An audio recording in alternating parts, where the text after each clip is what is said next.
From the studios of Fort New York in Rockefeller Plaza, you are watching Mike Tuck, the Francesa Sports Final, presented by ChevyOffers.com. Now, here is your host, Bruce Beck. Welcome back. Iconic Yankee Stadium, the house that Ruth built, 1923 to 2008. Memories and legacies. We all have games we remember, but for our next guest, it's not about a moment. It's about an era, a time of innocence. Les Marshak is the voice of the Today Show on NBC. For many years, he was the voice of NBC Sports, Macy's, the Tony Awards, and thousands of other shows, commercials, and promos. Though you certainly know his sound, you might not know his face. That will change quickly in our next piece, as Les takes us back to the Yankee Stadium he knew as a kid by sharing some vintage home movies never before seen.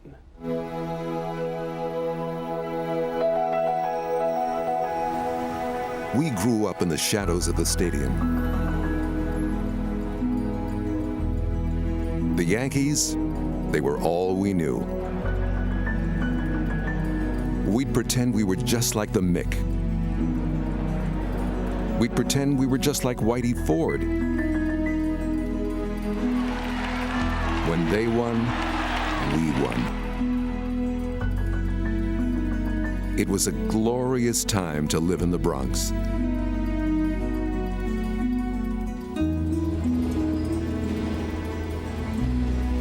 And the world could be yours, all for $1 and a seat in those famous bleachers.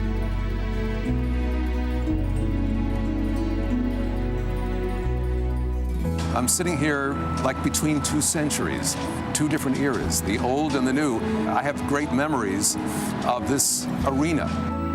What I remember most are the aromas, the smell of cigar smoke, not quality cigar smoke, just ordinary, everyday cigar smoke. Hot dogs, mustard, and beer, all fused together in one boiling pot. That's the old Yankee Stadium. The seats were a little rickety, the bathrooms were a little old, but it didn't matter because what you were watching was a great ball game, no matter what.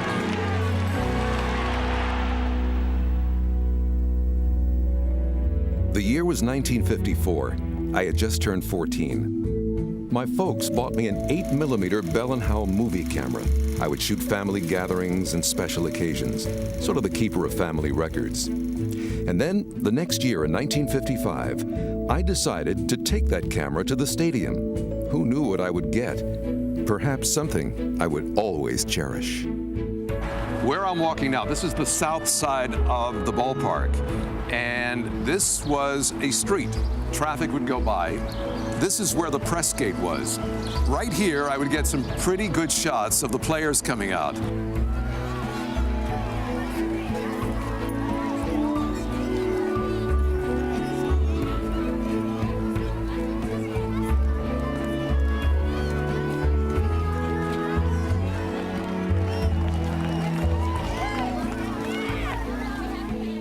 One of my favorite shots was when Mickey Mantle and Billy Martin, Billy with a big cigar, two-shot.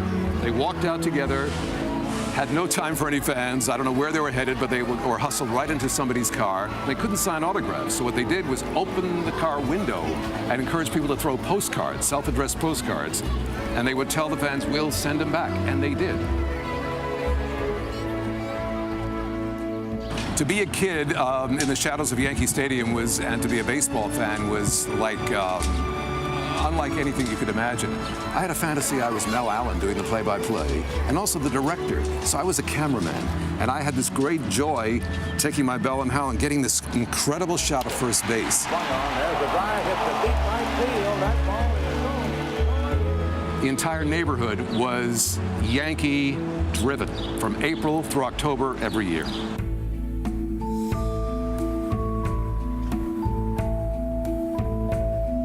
We lived just 7 blocks from the stadium, close enough that on the day of the game, you'd be able to hear Bob Shepard, yep, that Bob Shepard, loud and clear over the PA system all over the neighborhood.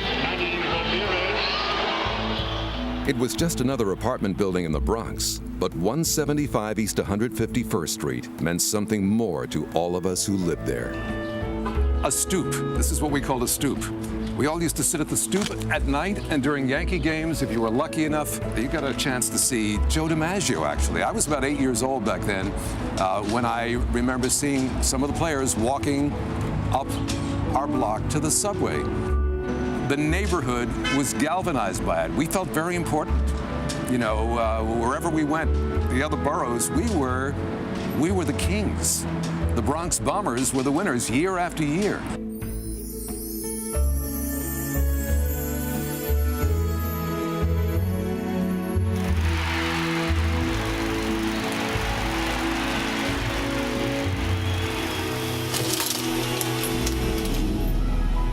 I was not a professional cinematographer. I was a kid in the neighborhood who kind of found a place. And they were all here, and I was like at a candy store watching the greatest players of my life appear before me.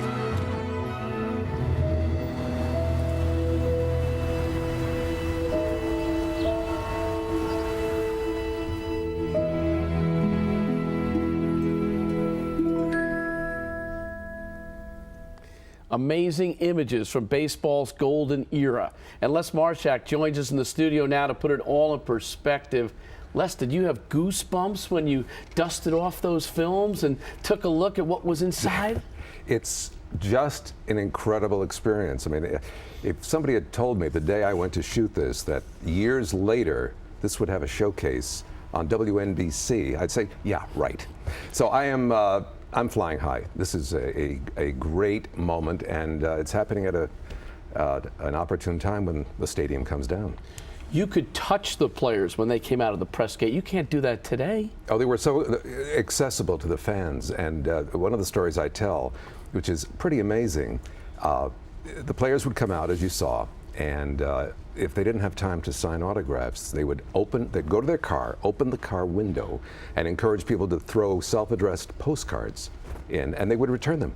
Postcards? They wouldn't think of doing something like that today. Yeah, and you know, no bodyguards, no chauffeur-driven limousines. They were just there, going to their cars and driving off.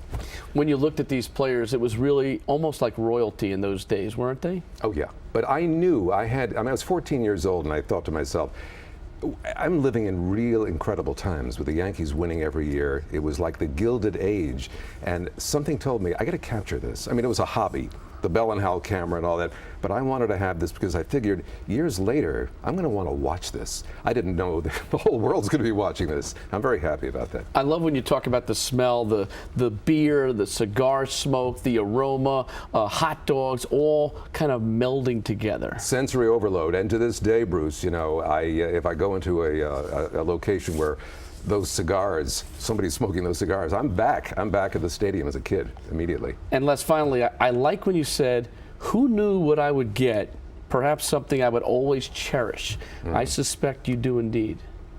I do cherish because I'm not a Steven Spielberg. I was just point and shoot camera. It said cloudy and dull, bright and sunny, that was it. And I shot these guys, nobody chased me away, and we have a wonderful legacy here. Great to spend some time with you. Thank you, Bruce. Shadows of the Stadium. Les, we really thank you for sharing some wonderful footage and stories with us.